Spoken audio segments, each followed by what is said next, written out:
Reverend Kimberly Heath will be coming to us to talk to us about going deeper than talking about the weather. Welcome, Kim, and we look forward to hearing you. Oh, you made it back to church. Yes, I made it to church. My husband dug us out. It's a pleasure to be with everyone this morning. I think it's kind of neat how our presentations are really coming together, and I attribute that partly to Reverend Eric and to just the movement of the Spirit of how this is coming together. So I'm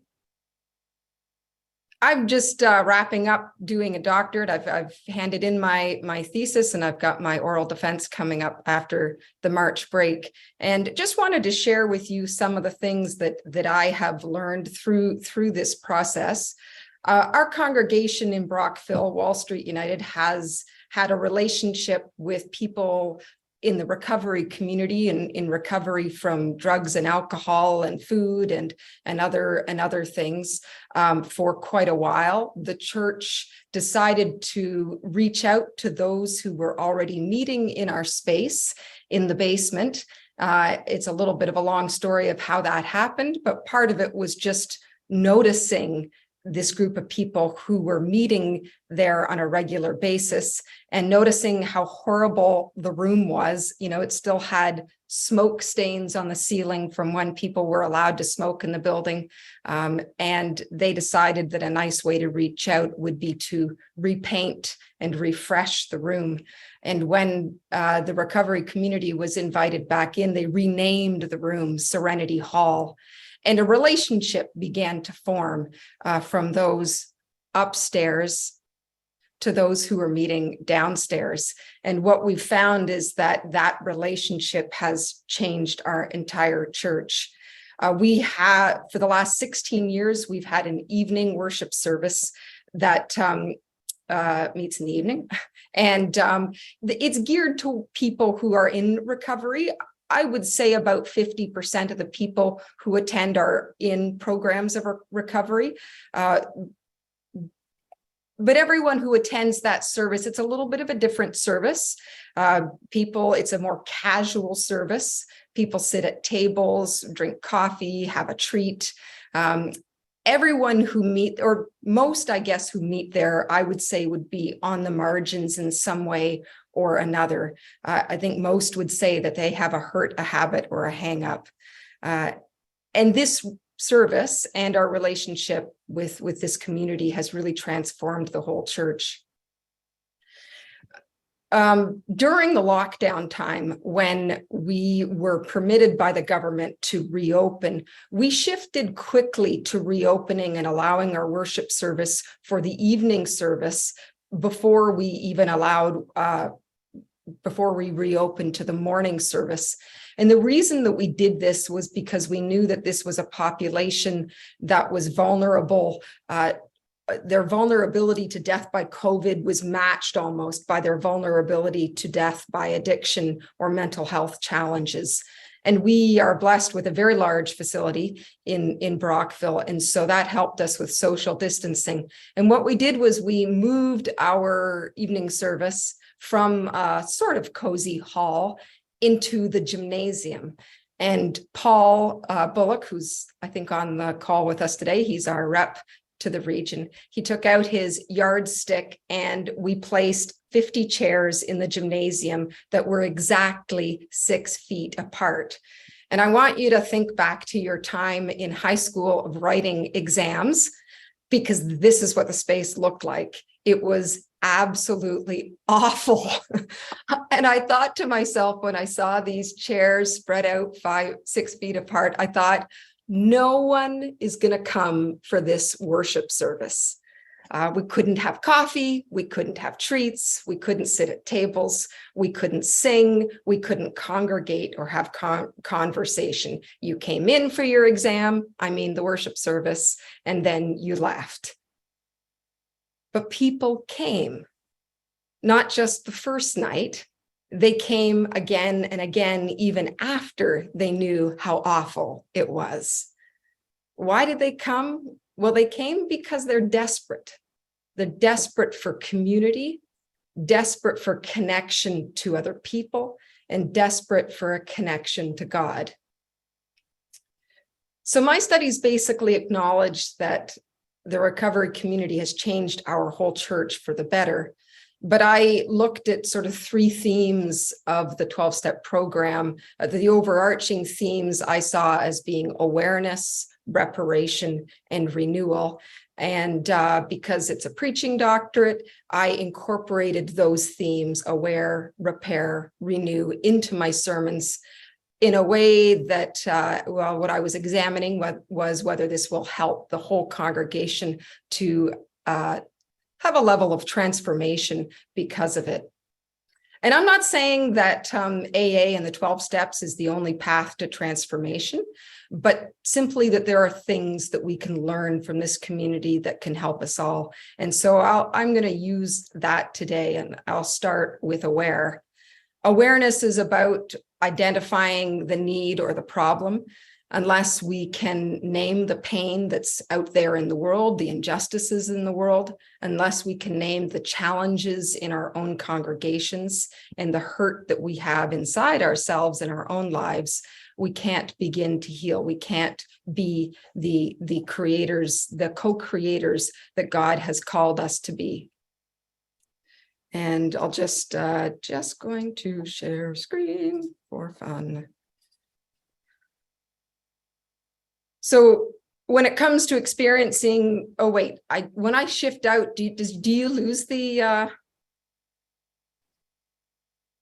it says share screen is paused. Okay, I better stay. Okay, we can see you. Back up. Okay, so Maslow's hierarchy of needs places love and belonging right in the middle of our basic human needs, above the physiological needs, the basic needs we have. Love and belonging are huge needs. In a meta-analysis of studies on loneliness, which just means a study of studies on loneliness, researchers have found that if those who live with air pollution, that increases your odds of dying by 5%. People who live with obesity, it increases your odds of dying by 20%. Excessive drinking increases your odds of dying early by 30%. But living with loneliness increases your odds of dying early by 45%. And we're starting to learn that. It's shocking and something that we need to understand more. Meaningful connections was not just threatened by the pandemic. It's been threatened by other things. Our lives are incredibly busy these days, threatened perhaps by social media, which on the one hand connects us, but often it connects us in a very shallow way. And sometimes social media can have the effect of disconnecting us. Our last Sunday night, we had a speaker at our last Sunday evening service, and he was wearing a t-shirt that said, "I'm fine." And at the side of the t-shirt was an image that made it look like he had a giant shark bite out of his side. And I thought, oh my gosh, that is exactly, what we're so often like. We will say on the front, "I'm fine," but in reality, we're bleeding out from some pain or some hurt that we have inside. I've learned as a minister that in every pew there is pain, and sometimes the pain is incredibly deep. And if we want a community that has deeper connections, we need to be somehow willing, we need to find ways of allowing each other to share some of that pain. I'm not talking about inappropriate sharing when it's not safe, but creating spaces that are that are safe enough that we can let some of those walls down and share some of what hurts us. we've been really blessed in our church because we have this group of people who have modeled this kind of sharing with us. People in recovery often wear their pain on their sleeve. If we have somebody even in the morning service who gets up to read scripture, for example, they'll say, "My name is Rick and I'm an alcoholic," and then they carry on. So they're modeling a sharing of vulnerability. Richard Rohr wrote a book called Breathing Underwater, Spirituality and the 12 Steps. There it is there. And I recommend this book. I recommend pretty much anything Richard Rohr writes, but he goes through the 12 steps and helps to allow you to see that it's for everybody, that Christians can learn a lot from the 12 steps and from people in recovery. It's deeply Christian.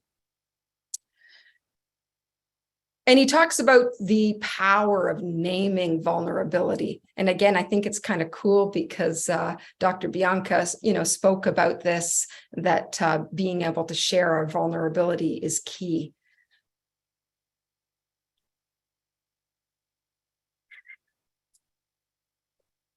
Brene Brown wrote this definition of connection. Connection is the energy that exists between people when they feel safe, when they feel seen, heard, and valued, when they can give and receive without judgment, and when they derive sustenance and strength from their relationship. And I want for a moment just to add into that definition, what does it mean to feel? So that's what it means to feel connected with other people. But I want us to redefine it a little bit by what does it mean for us to feel connected to God? Connection is the energy that exists between people and God when we feel seen, heard, and valued, when we can give, when we can serve and receive without judgment, when we can derive sustenance and strength from the relationship.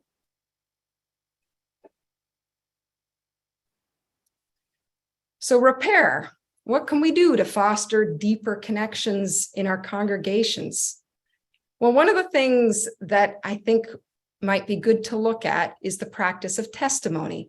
The AA community adopted testimony to the point where I think we often associate testimony most with the recovery community. Testimony is something that dates back, well, I don't know, but for a long time in Christianity. But I don't think it's been a big part, certainly hasn't been a big part of the United Church of Canada. I was trying to remember, maybe Dr. Frank can tell us, but whether it used to be a big practice in the Methodist Church, and I'm not sure. But I read a book by Anna Carter Florence called Preaching as Testimony. And she points out that testimony was a way that many people from the margins were able to gain access to the pulpit and to preach. It was a way, particularly for women, to break through a controlled social and institutional systems to have a voice. It was sort of like a loophole. It wasn't a sermon, it was testimony, partly because they were sharing some of their story. And I don't necessarily think that our sermons should be entirely testimony without reference to what we've learned through biblical commentary, et cetera. But we do have a tendency in our United Church to lean heavily on education. We can be a bit head-centered. And if we want to go deeper, I would encourage us to uphold the values of things like sharing story that isn't simply about education, but is about deep connection. And it's worth noting that in AA, which is a room often full of marginalized people, that there's an absence of hierarchy, not an absence of structure, but everyone's given a place to share their story of transformation through testimony. We use testimony quite a lot, mostly in our evening worship service. Every week, somebody offers a testimony.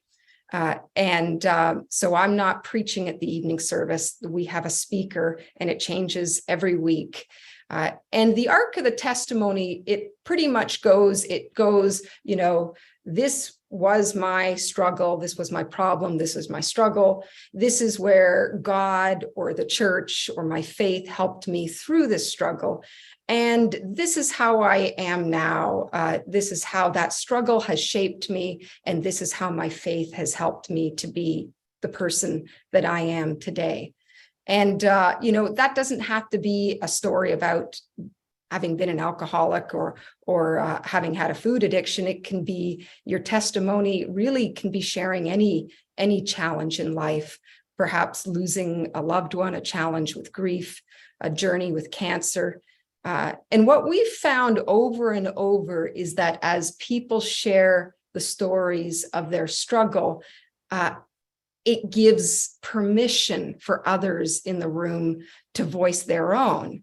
They'll come up to the speaker at the end and they'll say, "Oh, I was fired from my job too," or "I struggle with depression too." And so it creates this, just a safety, a permission to share struggle.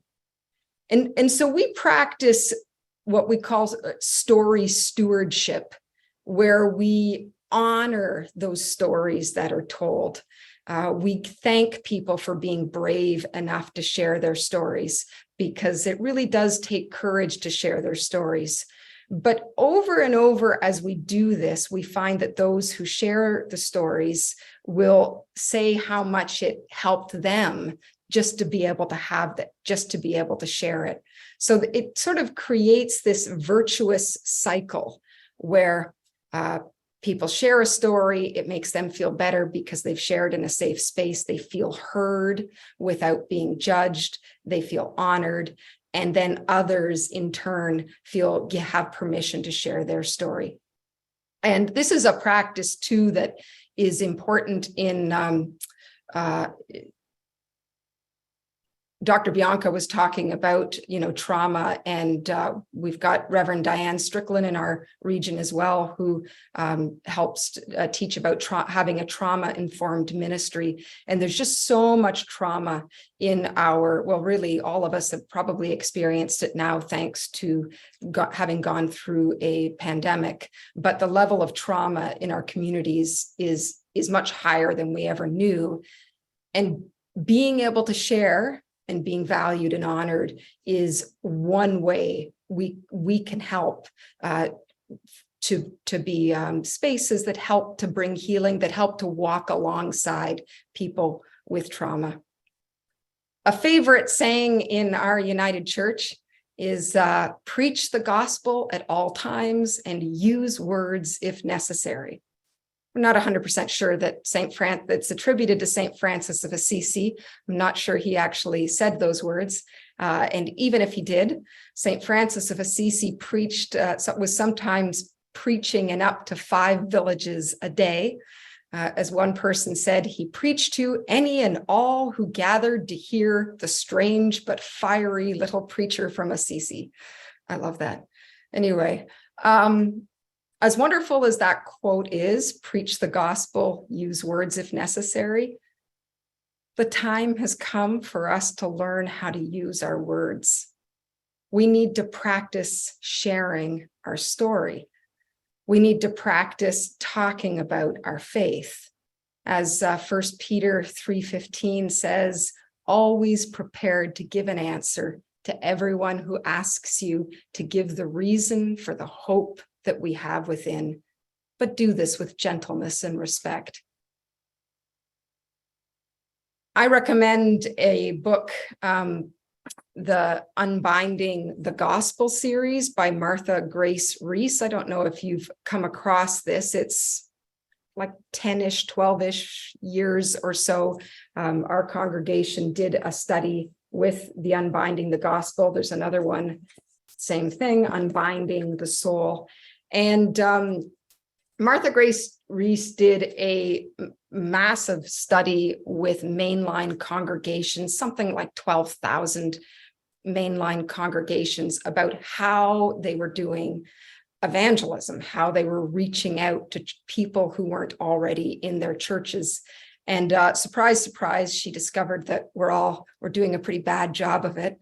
And, you know, it's understandable. For so long, you didn't have to reach out to other people.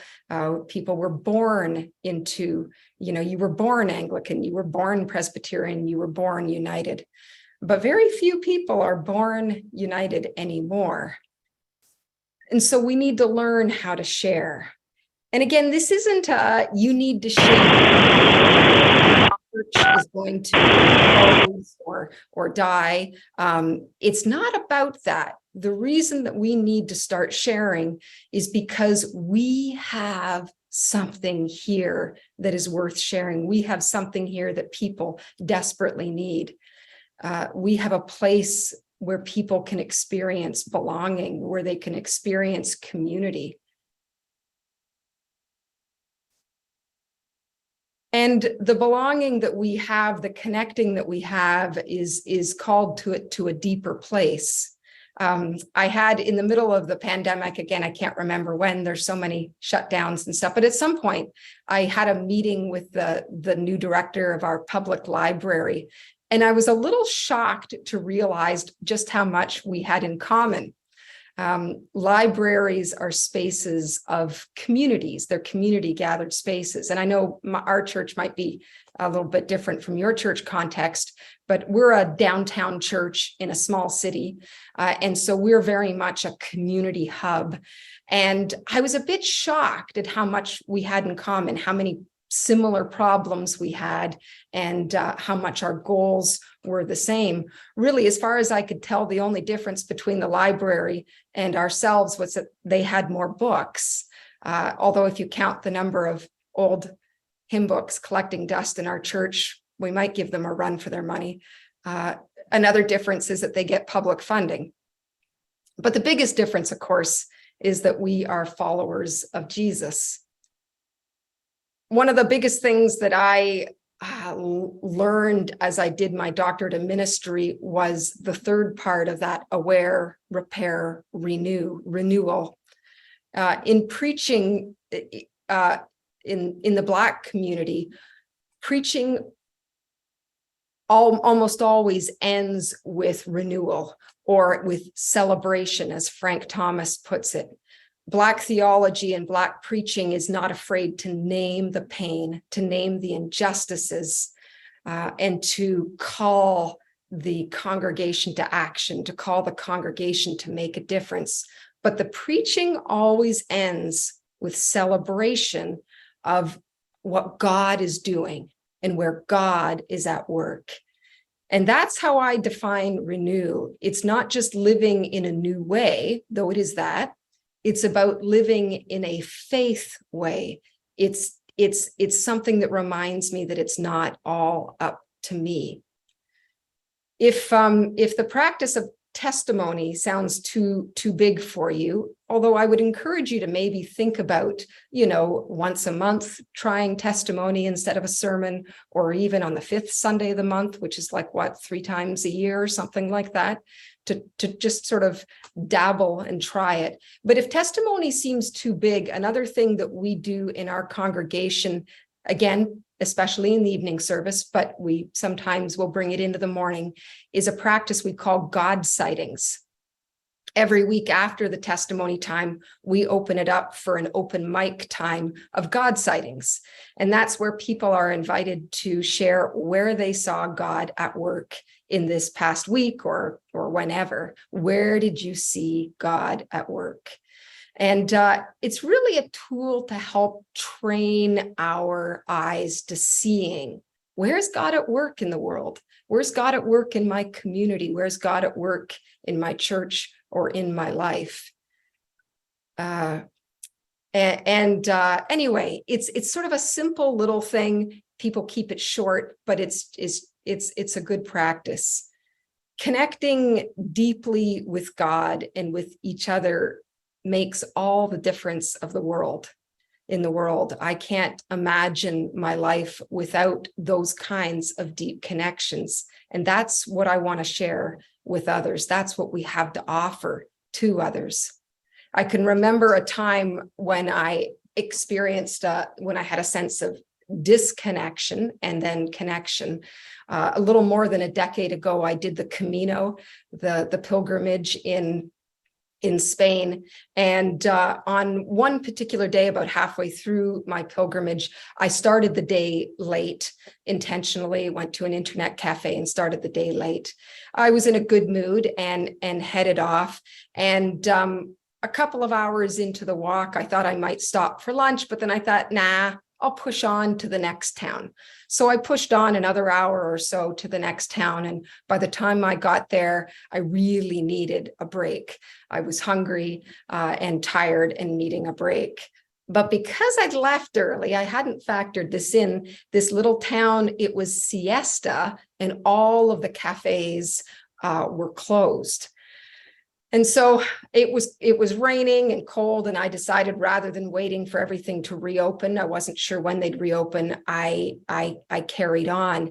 And I knew that my next town was like 2 hours on, and it was my destination place.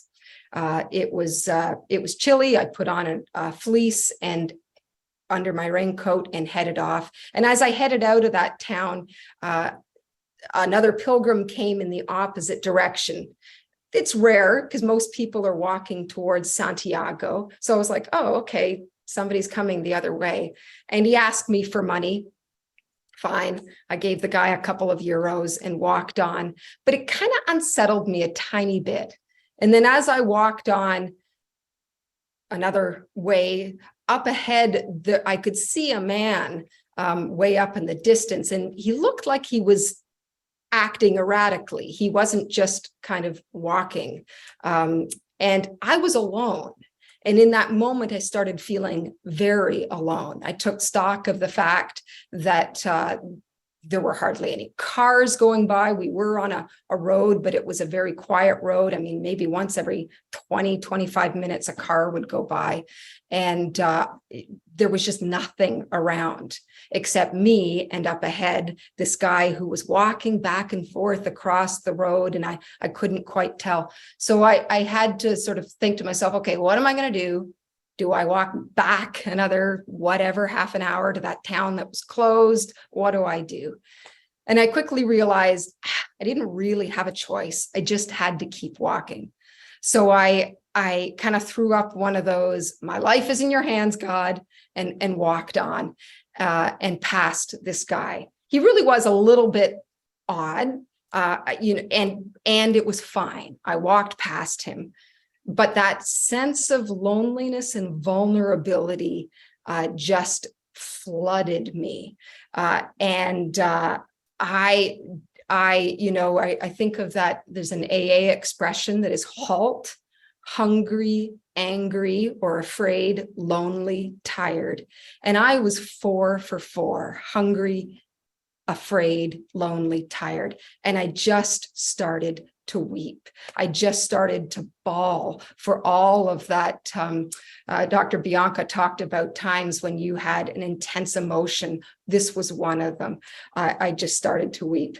And so as I was walking, I turned a corner, and all of a sudden I saw a line of a fence line that was filled with little crosses. And seeing those crosses just made me stop in my tracks, because it reminded me of my congregation.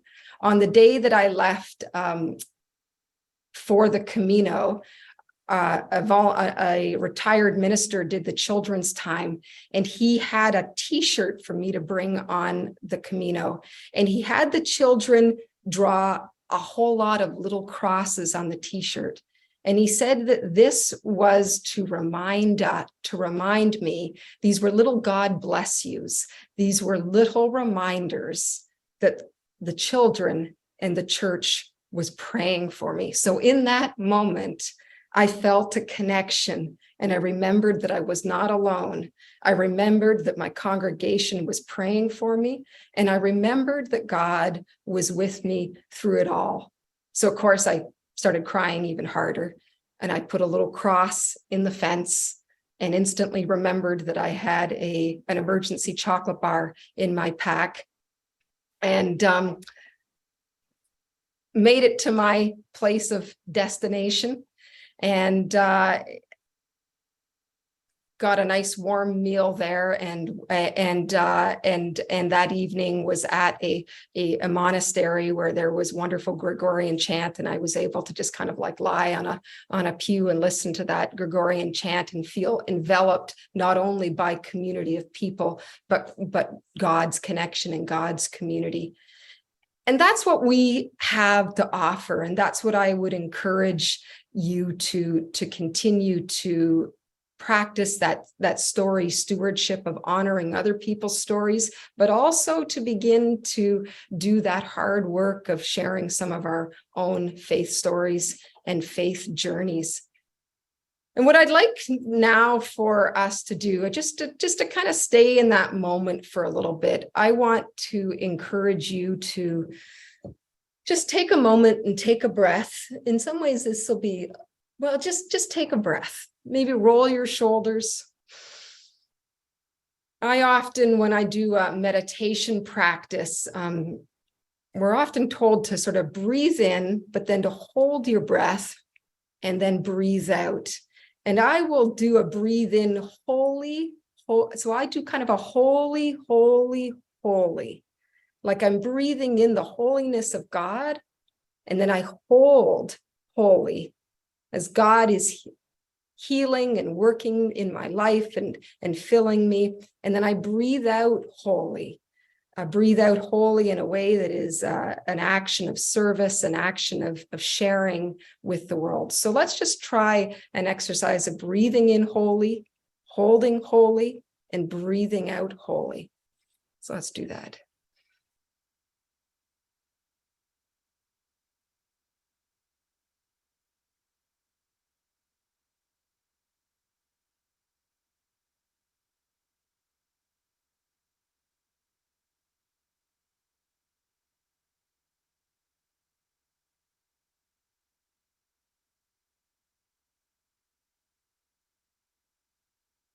And as we lift up these holy, holy, holy to God, and as we are filled with that, I want to invite you to think of a time when you felt God's presence.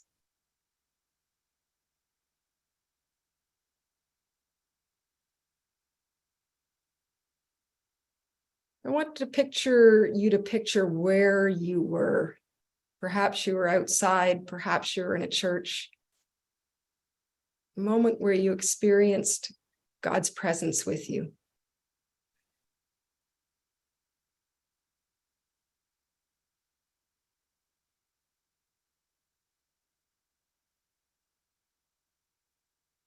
And just take a moment silently to give thanks to God for that experience, for that time when you felt God near to you.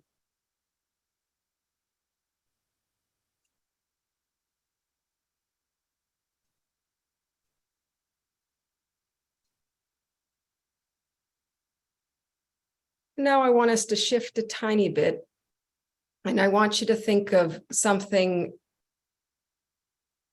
that has been weighing heavy for you, a burden that you're carrying. Perhaps it's a worry about the future. Perhaps it's a regret from the past. Whatever is feeling like a burden, I just want you to picture laying that burden down at the foot of the cross.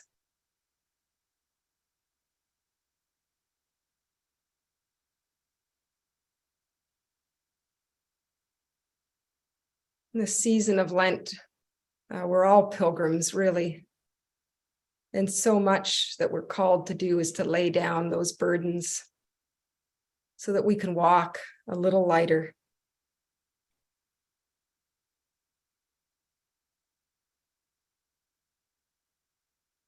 When we think of that, the scripture that Reverend Eric shared with us at the beginning of 1 Corinthians chapter 12 and being part of the body.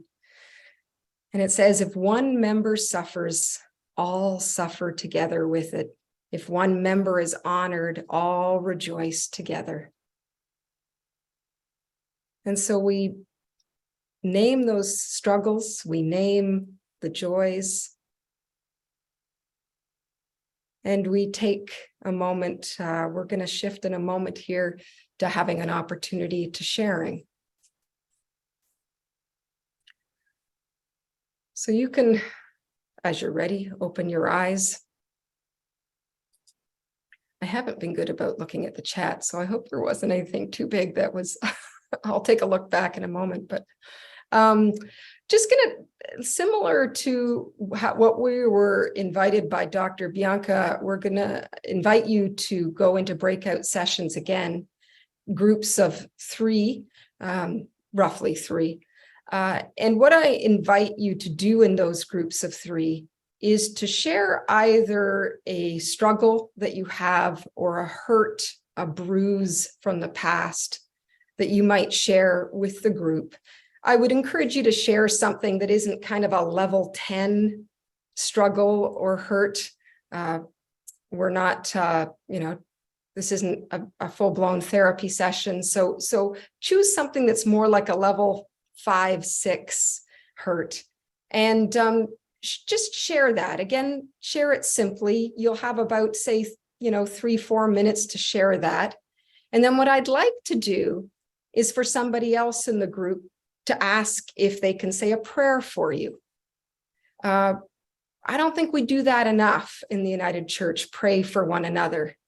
It doesn't have to be a flowery, complicated prayer. God honors very simple prayers. It can be, God, please help Kim as she feels overwhelmed with what's going on in her life. It can be, God bless Sue. That's as elaborate as the prayer needs to be. And then I would invite the group to practice that story stewardship, not to fix the problem, but to listen, to receive it, to say a simple prayer for the person, and to offer them a blessing. Sue, you are a child of God. God loves you. Offer a little blessing, and then move to the second person. Invite them to share. If they are willing to be prayed for, say a simple prayer for them and offer a little blessing. Be of courage, just a little blessing. So if you're willing to do that, I don't know if there's any questions about that, but I'll invite, I think you'll have, I know. So I was thinking 24 minutes, but I don't know how off our timing is, but basically you would have sort of about, in total 8 minutes per person. So you really do have to kind of, move it from person to person so that everybody has a chance to share and be heard and be prayed for.